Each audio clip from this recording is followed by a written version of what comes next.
Ikaze nanone kuri mwese ndizera ko mukomeje kugira ibihe byiza kandi ko igitondo gikomeje kubagendekera neza cyane. Podcast yacu muri iki gitondo cyo ku itariki 24 z'ukwezi kwa kane 2026 ndagira ngo tuganire n'ubundi turebera hamwe ibya Iran na Leta Zunze Ubumwe za Amerika aho bigeze, ariko tuze gusimbukira no muri Ukraine turebe inkuru zishyushye ziri kuvugwayo. Tukaba tugiye kuganira duhereye ku nkuru ya The New York Times. The New York Times yanditse yuko ubwo Leta Zunze Ubumwe za Amerika na Israel bicaga Ayatollah, umuyobozi mukuru w'ikirenga wa Iran, bakamwicana n'abandi bayobozi bakuru ba Iran, icyo gihe kugira ngo Iran ibone uburyo bwo gukomeza intambara, ubutegetsi bwashyizwe mu maboko y'agatsiko k'abajenerali nk'uko iki kinyamakuru kirimo kubivuga. Kiravuga yuko kuri uyu munsi ibijya mbere muri Iran bitarimo gufatwaho icyemezo, yaba Mujtaba Khamenei cyangwa se n'abayobozi ba politike turimo kubona barimo kwitabira ibiganiro umunsi ku munsi. Iki kinyamakuru kiravuga yuko imbaraga zashyizwe mu maboko y'abajenerali, bakanavuga yuko ibintu byarushijeho kuba bibi ubwo Leta Zunze Ubumwe za Amerika zicaga Ali Larijani, kuko noneho hasigaye aba bajenerali gusa. Abajenerali bo ngo biteguye kurwana kugeza ku wanyuma, kugeza Iran ibonye amasezerano meza kandi noneho ibonye na garanti yuko nta muntu uzongera kwigabaho ibitero. Niyo mpamvu kugeza kuri uyu munsi ibiganiro birimo kugorana. Murabibona ko Leta Zunze Ubumwe za Amerika zitegereje abanyarani babuze. Iminsi Donald Trump yari yongereyeho ya ceasefire irimo kurangira, nta gisubizo kiraboneka, nta n'ikimenyetso kigaragaza ko hari intambwe irimo guterwa yerekeza mu biganiro. Ikigaragara ahubwo nuko intambara igiye kubura, isaha n'isaha intambara iraza kubura nk'uko twabiganiriyeho nijoro. Ahangaha tuvuye kuri iyi nkuru y'iki kinyamakuru turakomereza noneho ku kinyamakuru bita CNN. Ikinyamakuru bita CNN kiravuga yuko Leta Zunze Ubumwe za Amerika zirimo gutekereza kuba zagaba ibitero, ariko cyane cyane bagatagetinga uwo bita Ahmed Vahidi. Uyu ni Commander in Chief wa Islamic Revolution Guard. Leta Zunze Ubumwe za Amerika zirashaka kwica uyu mujenerali kuko zivuga ko ari umwe mu batuma Iran itarimo kwemera ibyo Leta Zunze Ubumwe za Amerika zirimo gusaba. Murumva ko izo nkuru z'ibyo binyamakuru byombi ziruzuzanya mu by'ukuri.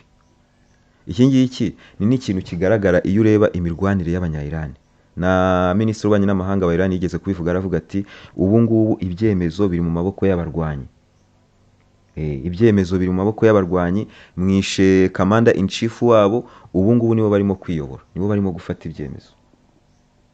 Kandi nabo mwibuke ko ni abantu bize, niyo mpamvu mubona imirwanire yabo n'ubundi irimo strategy, irimo n'ubwenge, irimo no gushyira mu gaciro. Ariyo mpamvu iyo bumvikanye n'igihugu ngo ubwato bwanyu buratambuka, ubwato buratambuka. Uvuga ngo bafite aho bahuriza n'ubundi, bitandukanye no muri Leta Zunze Ubumwe za Amerika aho regime change yananiranye muri Iran. Uyu munsi umuntu yavuga ko irimo gukorwa muri Leta Zunze Ubumwe za Amerika. Aha muri Iran ni ukuvuga ngo ubwo butegetsi bwahawe Islamic Revolution Guard niba ari nako bimeze, reka mvuge ngo niba ari nako bimeze kuko nta wakwizera inkuru z'ibinyamakuru by'abanyamerika, ni ukuvuga ngo ibintu biri kugenda neza kubera ko bafite aho bahuriza n'abanyapolitike babo. Kuko nk'uko nari mbivuze nongere mbisubiremo, yaba abajenerali yaba abanyapolitike bose ni abantu bize. Muri Iran ntushobora kubona umwanya ufatika utarize. Ni igihugu cy'abantu bize, ni igihugu cy'abanyabumenyi, ni igihugu cy'abanyabumenyi. So rero Donald Trump niba ashaka kwicana General Vahidi, amenye ko munsi ya Vahidi hari undi uzamusimbura. Vahidi ntago bari bamuzi intambara itaratangira, cyangwa se mbere y'intambara y'iminsi 12 ushobora gusanga kuri uyu mwanya wa Vahidi hari undi wishwe, bavugaga ko ari we kibazo. Inyuma ya Vahidi rero hari undi. Ibyo bakora byose Iran yiteguye gukomeza. Abanyamerika bizabagora kumva yuko abanya-Iran mu by'ukuri batazigera babarekurira, ariko igihe bazabyumvira bizarushaho kubafasha. Bizarushaho kubafasha kuko abanya-Iran ntago bazigira babashyiramo imiyaga. Dore nk'ubu ngubu hano hari inkuru ivuga yuko ku munsi w'ejo abanya-Iran bohereje ubwato n'amato, aya mato matoya yabo ajya kwiscotinga ubwato bwabo bwari burimo kuzana umuceri. Ubu bwato babwiscotinze kuva mu nyanja ya Oman kugenda kugera ku nkombe za Iran. Babikora mu gihe Donald Trump yatanze itegeko ry'uko aya mato niyongera kugaragara mu muhora wa Hormuz cyangwa se mu nyanja ya Oman agomba kuraswaho n'abayatwaye bakicwa. Trump yabivuze ati ni shoot to kill rwose, n'abayatwaye ni ukubica. Ariko nk'uko twabivuze nijoro, aya mato kuyarasaho bivuze gutangiza intambara, kuko uza yarasaho n'abanya-Iran bazamurasaho. Donald Trump agomba kubaza ibi bintu. Ni mu gihe CENTCOM ya Leta Zunze Ubumwe za Amerika irimo kuvuga yuko ubwato bita George Bush, iyi ni aircraft carrier, nayo irimo kuza yegera inkombe za Iran, iyi ngiyi igeze mu nyanja y'Ubuhinde. Bivuze yuko isaha n'isaha ibitero kuri Iran biraza gutangira. Isaha n'isaha biraza gutangira. Minisitiri w'ububanyi n'amahanga, Minisitiri w'ingabo za Israel we yavuze yuko bategereje go ahead ya Donald Trump kugira ngo basubize Iran mu gihe cya Stone Age nk'uko yabivuze. Akantu ko kumara abantu no kubasubiza muri Stone Age Donald Trump yavuze kuri uyu munsi atagisubiramo, nkeka ko anicuza impamvu yakavuze. Abanya-Israel karabaryoheye cyane, karabaryoheye cyane. Ibintu byo kurimbura abantu bakabasubiza ku isuka cyangwa se bakabamaraho ni ibintu ubutegetsi bwa Israel rwose bwakira neza. Ikibazo mu karere k'uburasirazuba bwo hagati kiragaragara utarinze no kugishakisha. Uteza ibibazo mu karere k'uburasirazuba bwo hagati aragaragara utarinze no kumushakisha. Uryoherwa no kwica abana, uryoherwa no gusenya imiryango mu buryo rwose ari na proud, aragaragara utarinze gushakisha kure na kure. Aka kantu karabaryoheye cyane. So turategereza turebe, kuko murabizi warning z'abanya-Iran zikomeje kuba nyinshi kuri iki kintu, kuko abanya-Iran nabo barabizi ko Donald Trump nagaruka mu bitero byiwe, kubera ko ibyabanje ntacyo byakoze, byanze bikunze araza kuza arimo kuviza ibikorwa remezo bya gisivili, ibiraro, za planti z'amashanyarazi, za rafineri, ibigega bya petrole. Abanya-Iran nabo bakomeje gutanga warning. Ibyo ni mubikora mwibuke yuko tuzengurutswe n'ibyo bintu muri aka karere. Muri ibi bihugu byose byitwa ko ari inshuti zanyu, ibyo bintu birahuzuye. Kandi noneho igikurikiro twebwe dushobora no guca na internet. Insinga za internet zica muri Hormuz dushobora kuzica aka karere kose tukagashyira mu icuraburindi rya internet, ubukungu bwabo bukadindihara. Kuko izi nsinga kuzica mwibuke abanya-Iran bo bafite insinga zica ku butaka zivana internet muri za Turkiya n'ahandi. Baciye izi nsinga bo bashobora kugumana internet. Ni akantu bakora bo nikabagira ingaruka zikomeye cyane, nk'uko byagira ingaruka muri aka karere k'uburasirazuba bwo hagati. Iyo mvuze uburasirazuba bwo hagati ubwo mbavuze Arabia Saudite, Qatar, Bahrain, Emirati z'Abarabu. Ibi ni ibihugu byagira ibibazo bikomeye cyane bitandukanye na Iran yo ifite andi mahitamo, kuko ifite insinga zica hasi ku butaka nk'uko nari mbivuze. Warning zikomeje gutangwa. Donald Trump naza gutangiza iyi ntambara agomba kubazi neza yuko acanye intambara y'akarere kose. Hanyuma Donald Trump kandi ukomeje kuvuga yuko yamaze gutsinda abanya-Iran nubwo anyuramo akivuguruza, kuko nk'iryo tegeko yatanze ryo kurasa no kwica abatwaye amato, yari yaratubwiye yuko aya mato yayamaze yose yayohereje ku musenyi, none yatanze itegeko ryo kuyarasa no kwica abayatwaye. Bivuze ngo aya mato aracyahari.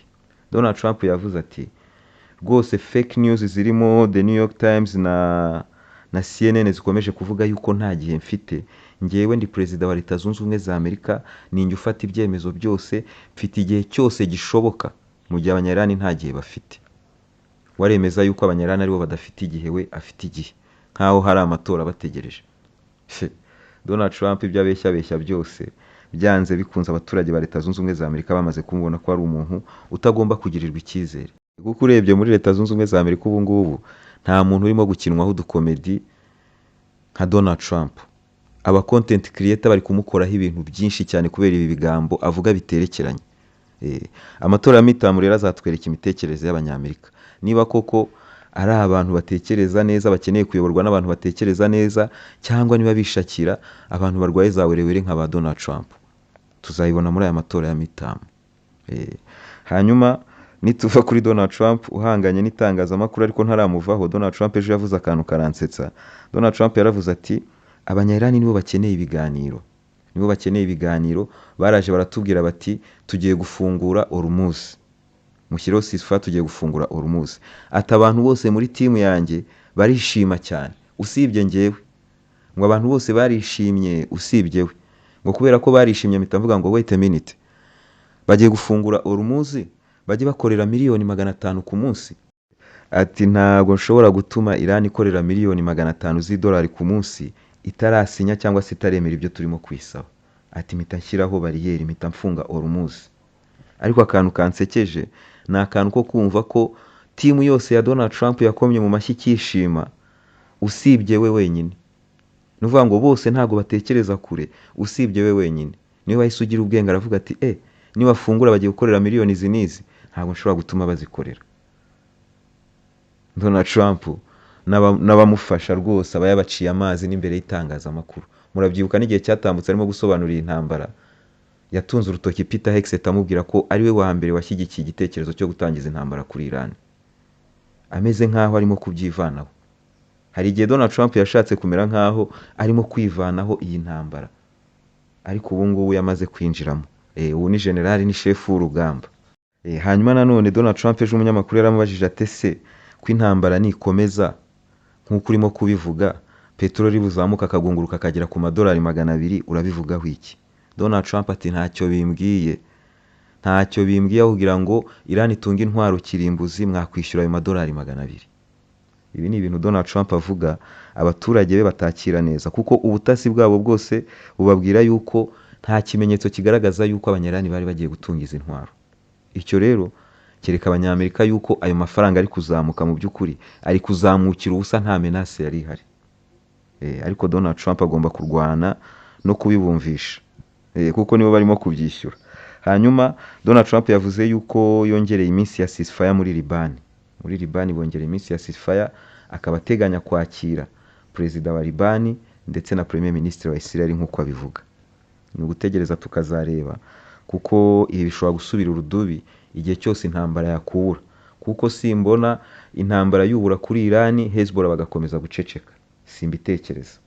Simbitekereza gusa abanyarani bashobora no kubabwira bati noneho kuri inshuro nimutuze turaza kubyikoreraho, bakarwana intambara bonyine. Hezbollah ikazayizamo ku munota wa nyuma izanye n'abahutis n'abanya-Iraki. Birashoboka cyane rwose. Hanyuma ubwo turimo kugenda dusoma inkuru zirimo kwandikwa, haragenda hivangamo n'izo muri Ukraine. Ejo ku nkombe za Odessa Abarusiya barashe ubwato bwari buzanye ibicuruzwa ku nkombe za Odessa ku ruhande rwa Ukraine.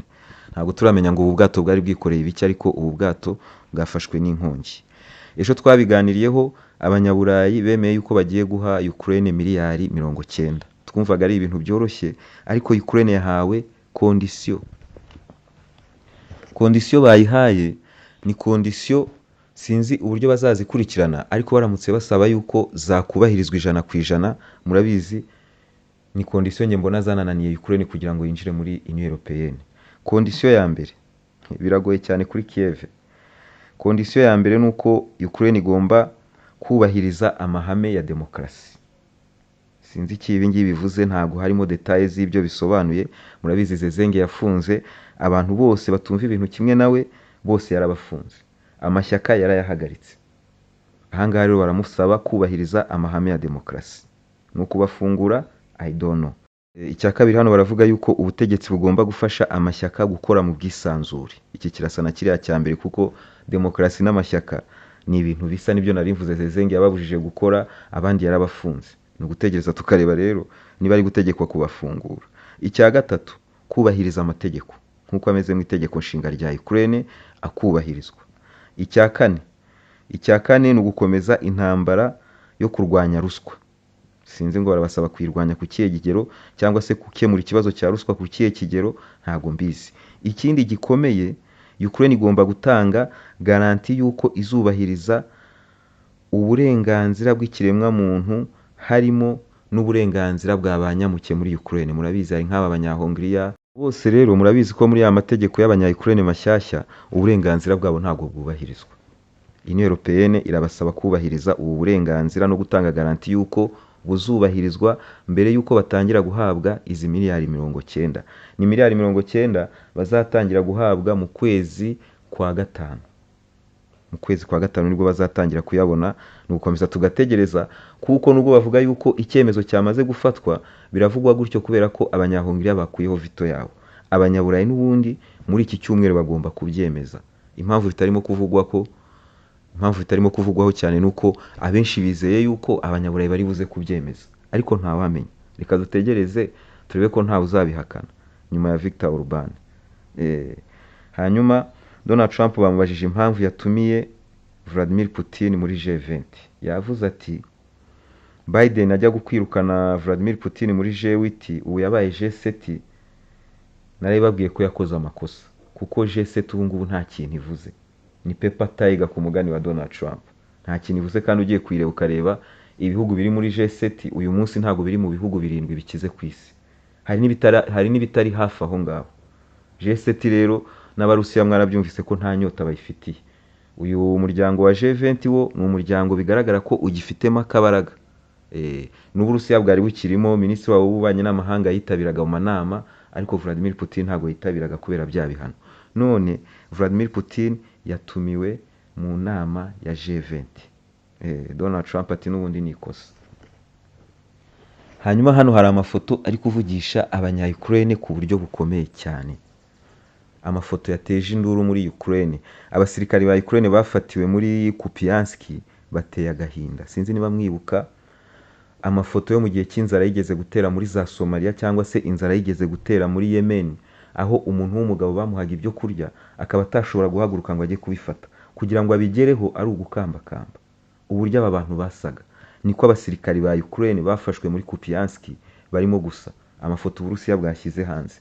None bari gushyira hanze amafoto y'uko bari bameze bakinjira mu gisirikari n'uko bameze ubwo bafatwaga. Biteye isoni n'agahinda. Ibi rero byasakurishije cyane muri Ukraine. Ndabona hari abajenerali barimo kwirukanwa, hari ibyemezo birimo gufatwa, ubutegetsi burimo gushakisha uburyo bwo kwisobanura, ariko ibi byose byakozwe na Zezenge wihambiriye kuri Kupiansk. Uyu ni umusaruro wo kwihambira ku ntambara mu by'ukuri bigaragara ko bazatsindwa byanze bikunze. Kupiansk abanya-Ukraine baragiye barihambira, uvuga ngo baragenda bakagushyira ahantu nta mazi nta byo kurya, ukaba wahamara ibyumweru n'ibyumweru nta muntu urakugeraho. Wagira amahirwe bakakohereza nk'akadrone kazanye nk'ibintu biri bugufasha ubwo mu minsi 3 cyangwa ingahe. Abantu barashize, inzara yarabamaze, biteye ubwoba. Reka mbashyireho aya mafoto kuri channel ya WhatsApp. Hanyuma undi mujenerali uri guhigwa. Abanyamerika rega intambara barayitsinzwe. Hano barimo gutanga miliyoni 10 z'idolari ku muntu wese uri buze kubarangira umuyobozi wa Iraq Resistance Group bita Kataibi Said. Ngo ni Kataibi Said al-Shuhada. Uyu nguyu ubasha kwerekana ahantu hari Leta Zunze Ubumwe za Amerika ziramukubita miliyoni 10 z'idolari. Nkuko barimo guhigwa abajenerali nkuko bari guhiga abajenerali muri Iran, niko nahanga bashaka guhiga uyu mujenerali. Hanyuma muri Venezuela, operasiyo yo gutwara Maduro, hari umwe mu basirikari bari muri iyo operasiyo babetinze yuko Maduro ari buvanwe ku butegetsi, anabetinga yuko ingabo za Leta Zunze Ubumwe za Amerika zizatera muri Venezuela. Uyu musirikari kubera ko ibyo yabetinze nyine byabaye, yahise atsindira akayabo k'ibihumbi 400 by'idolari. Uyu rero muri Leta Zunze Ubumwe za Amerika bamufunze. Abanyamerika rega, none se ni gute utabikora? Ntitwavugaga umuhungu wa Donald Trump waranguye petroli mbere y'uko intambara ya Iran itangira, mbere y'iminsi 2 cyangwa 3, waranguye petroli hafi ya miliyoni 50 z'idolari. Uyu muhungu muto wa Donald Trump ubu ngubu yakuyemo amadolari n'amadolari, ubu ni umuherwe nawe. Uyu ko batamufunga, ubundi bagombye kumufunga nk'uko bafunze uyu musirikare. Ariko injustice ku isi iri hose kandi ntabwo izacika. Abakomeye igihe cyose rwose hari ibyo bazabemerewe abandi batemerewe. Umuhungu wa president ararangura petroli imbere y'intambara, umusirikare wa betinze abizi neza ko operasiyo izabaho baramufunze, umuhungu wa president baramuretse. Gusa ubwo ngubwo buriya ubutabera buri hehe? Hanyuma dukomereze ku kajibwe k'abanyaburayi Kaka Karasi yavuze ati, amagambo yavuze ndagira ngo muyumve neza mukanda kuri like. Abasangwa like ni nziza cyane, ziradufasha kugera kuri benshi, ni support yanyu mba nkeneye cyane. Hanyuma abashyashya mukande kuri sub, tujye tubana ibihe byose. Kaka Karasi yavuze ati, dutanga amamiliyoni n'amamiliyoni mu bihugu bitandukanye bya Afurika harimo Sudani n'ibindi bihugu, ariko byagera ku kibazo cya Ukraine tukisanga turi twenyine. Sinzi niba muri kumva icyo ibingibi bisobanuye. Byagera ku kibazo cya Ukraine tukisanga turi twenyine. Ubushize Kaka Karasi yari yavuze yuko bagiye kuganira n'ibihugu byo mu karere k'uburasirazuba bwo hagati, kubera ko Iran iri gukoresha ikoranabuhanga ry'Abarusiya ibagabaho ibitero. Noneho ibi bihugu byo mu burasirazuba bwo hagati bize bibafashe guhangana n'Uburusiya, gufatira ibihano Uburusiya. aya magambo ikintu asobanuye muracyumva? Aho kugira ngo Uburusiya bube mu kato, uyu munsi Uburayi nibwo buri mu kato. Abanyaburayi bavugaga ko batari mu kato kubera ko bari kumwe na Leta Zunze Ubumwe za Amerika, uyu munsi ntabwo bari kumwe na Leta Zunze Ubumwe za Amerika. Leta Zunze Ubumwe za Amerika ziri gushaka uburyo bwo kubihimuraho. Muri Pentagon bari kuvuga uburyo bagomba kureba uburyo bwo guhana cyane cyane Espagne ikaba yanakwirukanwa muri Union Européenne.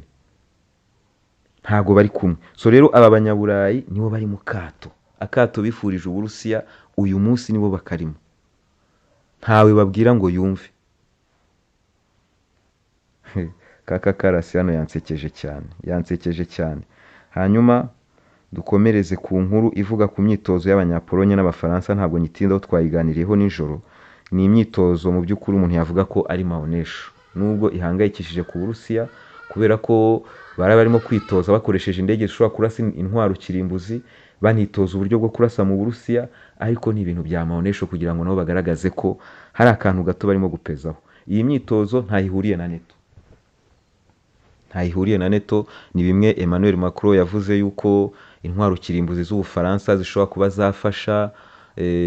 kuba zafasha mu gukavaringa ibi bihugu biri muri Union Européenne igize Abanyamerika zitakoreshwa. Ni muri iyo contest. Ariko ni maonesho rwose, ibi ngibi ntacyo bivuze. Abarusiya bafite Oreshiniki bakandaho munsi y'iminota 10 bakaba barakurangije. Wowe urashaka guhagurutsa indege.